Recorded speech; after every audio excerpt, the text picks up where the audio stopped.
Ariana was our first child. So when she came to our life, she changed our view of the world. It was my son's birthday.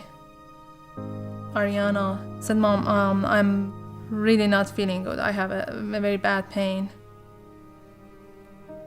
So they went to the emergency room for a simple cold, and they didn't come back. And they told me that it's probably a cancer. It's a big tumor in her lung and also in both kidneys.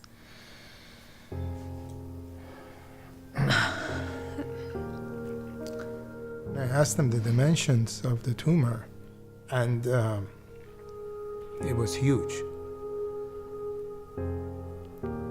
And that's when all of my rational thought processes broke down. We find out that Ariana has Wilms tumor. In the US, 400 children a year get Wilms tumor. This is a 1 in a million chance.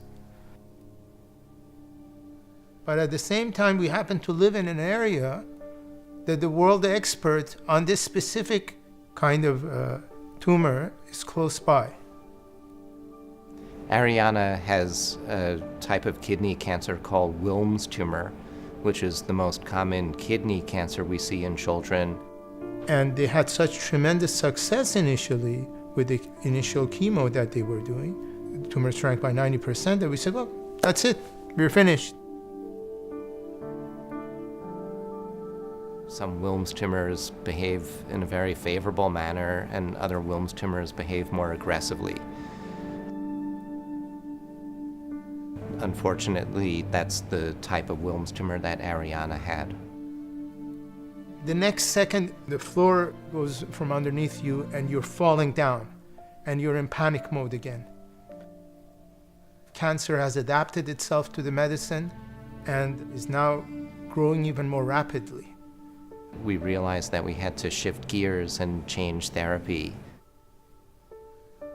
The fact that Dr. Dom had this many cases that he had seen and had been able to do research and immediately identified a course of action is necessary was critical. What people don't realize is that Children's National is a world-class research institution. The treatment that Ariana received was a direct result of a research study that had just completed when Ariana was diagnosed. So if Ariana were diagnosed in the 1980s or 1990s, her chance of beating the Wilms tumor would have been less than 10%. The treatment that Ariana received took about 10 months to complete, and we were able to eradicate the tumor from her body. I'm happy that I get to see my friends again, and I love to learn. But there's so many other families that they are not lucky. They don't have a cure. And I don't see that a fair situation. Even though the overall survival rate for pediatric cancer is now about 80%, 80% isn't good enough for us. So we're not going to stop until we get to 100%. And that's why this work is so important.